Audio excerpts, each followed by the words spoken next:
Et si vous lui aviez demandé son numéro? Et si Satoshi streamait du hot tub? Et si Chuck Norris devait mourir? Et s'il s'appelait les 5 minutes du petit coin? Et si Teddy Riner était en fait un danseur? Et si Papa Johnny était en vie? Et si Hitler était juif? Et si on arrêtait de dire et si? Et si la bière n'existait pas? Et si on avait la même maman? Et si le système financier mondial subissait un nouveau crash? Je me présente, je m'appelle Rémi, plus connu sous le nom des 5 minutes du coin, et je suis en compagnie de Thomas, alias Profi du stream, qui m'accompagne pour répondre à cette question. Mais Thomas, qu'est-ce que vient faire le Bitcoin dans cette histoire? Eh bien, avant d'en parler, justement, tournons-nous vers le passé et regardons un petit peu ce qu'il s'est passé dans l'histoire. Alors, tu parles justement de système financier mondial qui pourrait subir justement un nouveau crash, mais en fait, il faut savoir que dans le passé, des crashs financiers, des crashs boursiers, il y en a eu pas mal.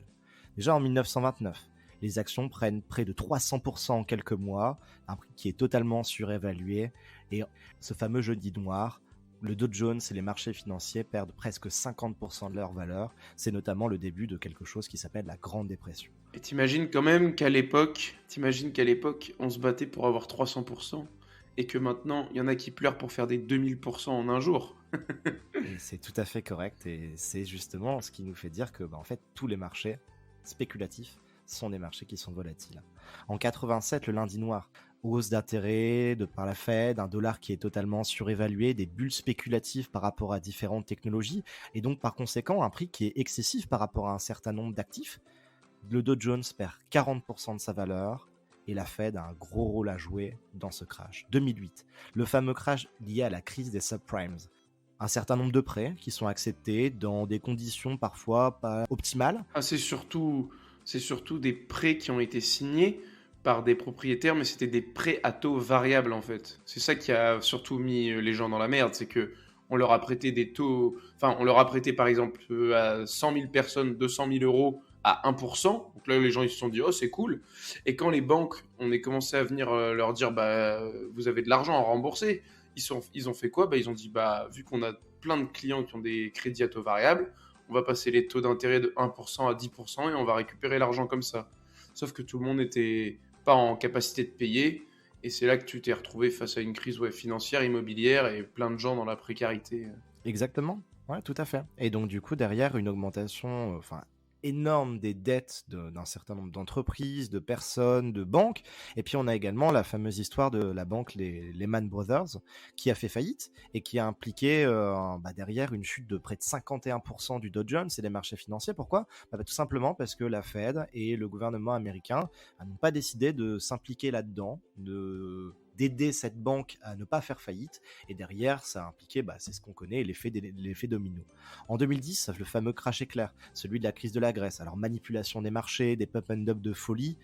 En 2020, le Covid, forcément, situation très particulière, ça faisait des dizaines, voire même des centaines d'années qu'on n'avait pas connu au niveau mondial une épidémie aussi importante que celle du Covid. La première, en tout cas, qu'on a quasiment tous vécu ici, la crise du Covid.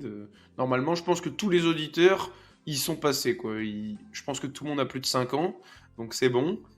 Tu sais pas, peut-être qu'on a une fanbase relativement jeune, Rémi, je ne sais pas. Coucou bébé, si tu nous écoutes. Et puis ensuite, en 2023, le crash qui peut-être commence, qui... justement, on est peut-être qu'aux prémices, mais vous en avez sûrement déjà entendu parler, ne serait-ce que jeudi, vendredi dernier, les semaines précédentes, et puis on va en parler là pendant plusieurs semaines, le bank run des banques telles que Silvergate, telles que la Silicon Valley Bank, et en fait, il y en a pas mal d'autres, et en l'occurrence, qui est tout simplement lié au fait que plein de personnes ont souhaité retirer leurs actifs, et quand je dis actifs, je parle du coup leur argent de plusieurs banques, sauf que le fonctionnement d'une banque est très simple, les personnes donnent l'argent à la banque garde un certain pourcentage de cet argent en cash s'il y a des retraits, mais derrière, le reste, il le place sur des obligations d'État, sur des titres spéculatifs ou autres pour pouvoir, entre guillemets, générer de l'argent en plus et donc derrière en tirer des bénéfices. Sauf que le problème, c'est que tout simplement, si plein de personnes décident de retirer leur argent en même temps, et bien finalement, on se retrouve dans une situation où même des banques qui avaient 209 milliards de dollars d'actifs tels que Silvergate, et en fait sont en incapacité de pouvoir tout simplement filer de l'argent à tout le monde. Bon, ouais, après 209 milliards, c'est pas grand chose. T'imagines que Ah, moi, je peux, du coup, si je retire tous mes avoirs d'un coup, je fais couler Silvergate. Alors, Je me doute, Rémi, je me doute, et on s'en doute tous, tu sais. et encore, ça, c'est l'argent des vacances, hein. C'est Bon. vrai, c'est vrai. Mais donc du coup, Rémi, on vient de parler un petit peu d'histoire, on va venir au Bitcoin, ne t'inquiète pas, ça viendra tout à l'heure. Mais est-ce que tu peux déjà nous dire où on en est là actuellement au niveau macroéconomique, au niveau mondial? Là, franchement, on est plutôt bien. On a un bon petit cocktail global. On peut se mettre les doigts de pied en éventail sur un transat, quoi. Parce que bon, on a bah, la guerre en Russie contre l'Ukraine, donc ça, je pense que tout le monde est au courant. On en a assez pris dans les oreilles par les médias. Bah, dans cette guerre, forcément, il y a des alliés de part et d'autre. Donc, tu as la Russie qui est alliée avec la Chine, l'Ukraine qui est plus alliée avec tout ce qui est Occident, donc Europe et Amérique. Donc, tu as la Chine qui a fermé ses importations. Tu as quoi? Tu as encore, de toute façon, on a parlé du Covid de 2020. Bah, en 2023, on a encore largement les impacts du Covid parce que pendant 2 ans, l'économie, elle a été au ralenti. Et qu'est-ce qui s'est passé pendant 2 ans? En fait, les gens ont accumulé. Là, on a la production qui s'est remise à fonctionner à peu près normalement, mais les gens frustrés pendant 2 ans de privation, qu'est-ce qu'ils veulent? C'est consommer sans aucune restriction. Et qu'est-ce que ça cause, ça? Beaucoup d'argent sur les comptes en banque, une grosse envie de consommer et pas les moyens de production nécessaires pour suivre. Bah, ça cause de l'inflation, et ça, on le sait bien, là, partout dans le monde, l'inflation, elle est galopante. On a du mal à la juguler. On a la Fed et la Banque Centrale Européenne qui augmentent leur taux directeur pour tenter de justement bah, la réguler un petit peu. Mais comme on a vu la semaine dernière avec Jérôme Powell, le patron de la Fed qui a parlé, ils risquent d'augmenter encore leurs taux, qu'on sait qu'ils sont déjà à 5,5% en Amérique. Ils devraient les passer à 6%, alors que bah, déjà 6%, ça commence à être bien élevé. Et en Europe, on est à 3,25%, avec encore une augmentation certainement possible, mais on a du mal à la gérer. Donc voilà la situation économique, politique, etc., globale dans le monde en ce moment. Bon, bah, c'est pas tip-top, quoi, on va dire. C'est sûr, tout en sachant qu'on peut rajouter derrière potentiellement une future crise ou future guerre avec l'invasion de Taïwan par la Chine, un conflit avec les Suez. Bref, c'est sûr que évidemment au niveau macroéconomique, là pour les prochaines années, c'est pas la folie. Ouais, il n'y a pas de quoi s'ennuyer, en tout cas, ça c'est Ouais, c'est sûr. sûr que là, tu as dit dans le transat, tu as les doigts de pied en éventail, et puis si tu es tranquille, eh ben, tu peux regarder ce qui se passe dans le monde sans vraiment à te soucier de quoi que ce soit. Si t'as pas Twitter, t'installes Twitter et t'as de quoi faire toute la C'est ça, journée. popcorn time. Mais juste une petite précision par rapport à ce dont tu parlais et d'où nous parlions juste avant, les taux de la Fed. En fait, quand on parle d'inflation, l'objectif est derrière d'augmenter les taux d'intérêt de telle manière à ce que lorsque des prêts soient réalisés auprès des banques ou de certaines institutions, eh bien en fait, ces taux d'intérêt ramènent de l'argent du coup pour l'État. Et donc derrière, il va y avoir une augmentation du prix des différents actifs, du prix de la vie courante, etc. Et donc, de ce fait, l'objectif est de renflouer les caisses et de faire en sorte que ça puisse contrôler cette situation qui n'est pas une situation qui est en fait acceptable tout simplement. Ouais, et puis même avant tout, augmenter les taux directeurs, c'est essayer d'arrêter d'injecter de l'argent dans l'économie. Parce que plus tu mets tes taux directeurs élevés, et plus les taux ensuite des banques pour les particuliers seront élevés. Donc, parce que tu sais, as les banques commerciales et les banques pour particuliers. Et les banques, donc monsieur tout le monde va toquer à la porte pour avoir son crédit, elles répercutent automatiquement les taux directeurs de la banque centrale sur leur taux d'intérêt de crédit aux particuliers. Carrément. Et d'ailleurs, c'est assez drôle, alors entre guillemets évidemment, puisque on a appris hier en fin d'après-midi que la Fed et le gouvernement allaient décider de faire marcher la planche à billets pour injecter plusieurs dizaines de milliards de dollars dans les banques dont on a parlé tout à l'heure, justement pour éviter de faire en sorte qu'elles ne puissent déposer bilan et partir en faillite, afin d'éviter que le système financier ne se retrouve dans un effet domino qui pourrait être absolument contagieux et tout à fait dévastateur. Mais du coup, parmi tout ça et parmi le portrait qu'on vient de dessiner de la situation, si justement le système financier mondial subissait un nouveau crash, Rémi, qu'est-ce qu'on pourrait faire? Bah, déjà, rien que d'y penser, c'est une manière de se protéger parce que ça veut dire qu'on se laisse la possibilité que ça arrive. Et déjà, rien que d'avoir anticipé ça, bon,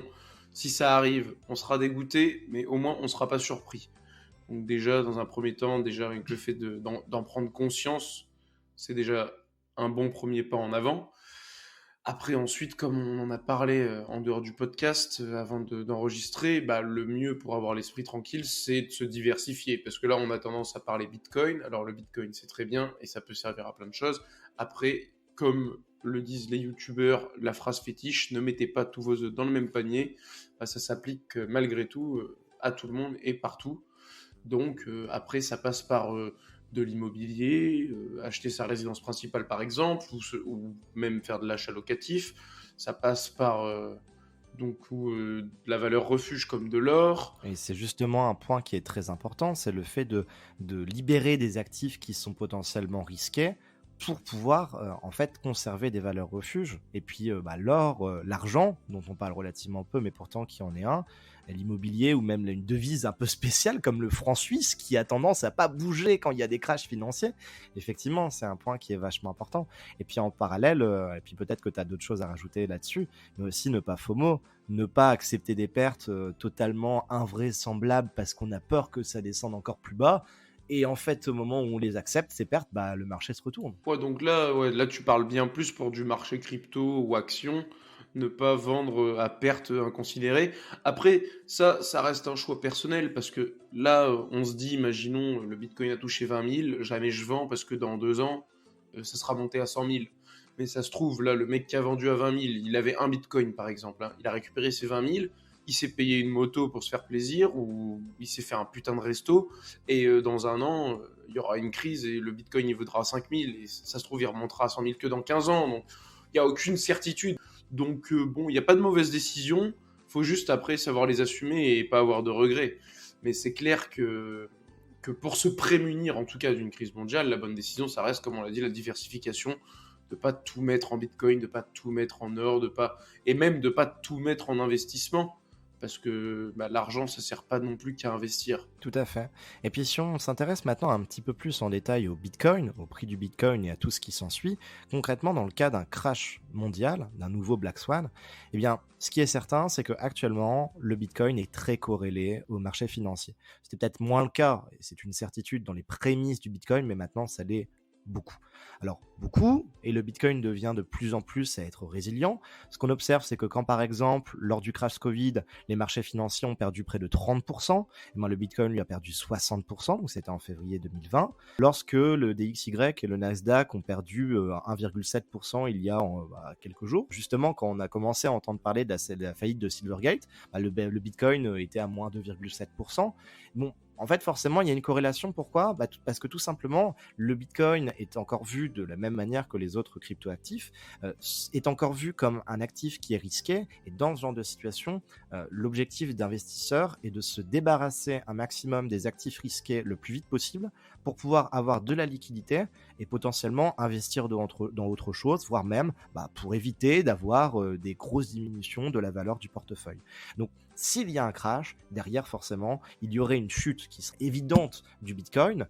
Et puis, qui dit chute du Bitcoin, dit derrière que ce soit pour les mineurs, que ce soit pour des protocoles, que ce soit pour des entreprises qui bossent dans la crypto, forcément, un peu comme c'est le cas au bear market, tout simplement des faillites. Mais c'est aussi ce qui permet de pouvoir épurer tout simplement le marché. Mais qui dit ça, dit aussi autre chose derrière, Rémi. Je t'écoute parce que là, je vois pas de quoi tu parles, Thomas. Eh bien, en l'occurrence, tout simplement le fait que s'il y a un crash financier au niveau mondial, ça se veut bien souligner en 2023 qu'il y a un problème peut-être avec le système tel qu'il est. De toute façon, il y a un problème avec le système parce que quand tu vois tout ce que tu nous as cité au tout début du podcast, ça fait combien de crises en l'espace de moins de 100 ans ? C'est qu'il y a quand même un problème dans le fonctionnement capitaliste, enfin du moins qui se veut capitaliste. Et donc oui, s'il y a autant de crises en si peu de temps, c'est que malgré tout, il y a des débordements à un moment ou un autre à chaque fois. Et donc pour rebondir sur ça, comme tu disais, oui, éventuellement le Bitcoin aurait son rôle à jouer là-dedans, car si le système financier mondial s'écroule, lui, le Bitcoin, continuera d'exister, parce que sa seule raison d'être, c'est des calculs sur la blockchain, et donc il va pas s'arrêter de fonctionner même si tout s'effondre. Alors, il va certainement perdre beaucoup de valeur, ça c'est certain, vu qu'il est corrélé, comme tu l'as dit, au marché traditionnel. Donc si il y a une crise gigantesque, peut-être qu'il va tomber, on va même pas faire de prédiction parce que ça sert à rien, mais il peut tomber très bas. Mais par contre, la machine continuera de tourner, la blockchain continuera de faire ses blocs toutes les 10 minutes, et il sera toujours possible de l'utiliser comme moyen d'échange. Donc si on n'a plus rien comme moyen alternatif, peut-être que les gens devront se tourner vers une solution comme le Bitcoin pour faire des échanges, ou alors on repassera sur du troc. Mais si les téléphones portables fonctionnent toujours, qu'on peut avoir son wallet sur le téléphone, peut-être qu'avec une grosse crise mondiale, les gens se tourneraient vers une solution comme le Lightning Network pour faire leurs achats du quotidien. Oui, tout à fait. Et puis derrière, le Bitcoin, vraisemblablement, pourrait également, et on en a déjà parlé dans d'autres podcasts ici, pourrait devenir tout simplement lui-même une réserve de valeur. De plus en plus de personnes voient le Bitcoin sous cet angle-là. Je ne sais pas ce que tu en penses, toi. Moi, je le vois également comme une réserve de valeur, en plus des cycles du Bitcoin qu'on connaît tous les 4 ans, mais je le vois tel quel, et j'ai des Bitcoins que je vais holder pendant des dizaines d'années. Mais en l'occurrence... Pour donner un exemple, on a justement par rapport à la crise des deux banques de Silvergate et des bank runs là de ces derniers jours, à l'ouverture des marchés financiers, le Nasdaq a commencé par plonger, alors il s'est plutôt bien repris, le Bitcoin en parallèle a pris 11% en l'espace de 3 heures. Pourquoi ? La question peut se poser. Est-ce que finalement, en fait, les gens, les institutionnels sont pas en train de se dire, le Bitcoin peut apporter quelque chose de différent, tu l'as dit, sur l'aspect technologique, mais aussi sur l'aspect idéologique, et finalement devenir une réserve de valeur. Et puis peut-être une dernière chose à avoir en tête, c'est qu'en l'occurrence, le Bitcoin est considéré aux États-Unis comme ce qu'on appelle une commodity. Alors pour faire la différence, une commodity c'est quoi ? Eh bien c'est tout simplement l'or, le pétrole, etc.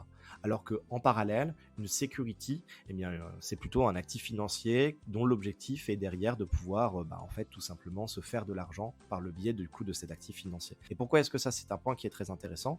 Parce que le Bitcoin est vu comme en fait tout simplement une réserve de valeur, comme quelque chose qui correspond entre guillemets à de la matière première, alors que d'autres crypto-monnaies, d'autres crypto-actifs, comme c'est le cas de l'Ethereum, le Matic, le Flux, etc., pour l'instant, il y a encore un énorme vide, non pas financier, mais un énorme vide fiscal, où en fait, aux États-Unis, et puis c'est encore le cas en Europe, on n'a pas encore vu Mika, qui arrivera peut-être un jour, on ne sait pas ce que ça donnera, mais en l'occurrence, on a encore un gouffre fiscal qui fait que derrière, on ne peut pas savoir comment les cryptoactifs, à l'exception du Bitcoin, sont considérés. Et donc, du coup, ça reste très bullish pour le Bitcoin.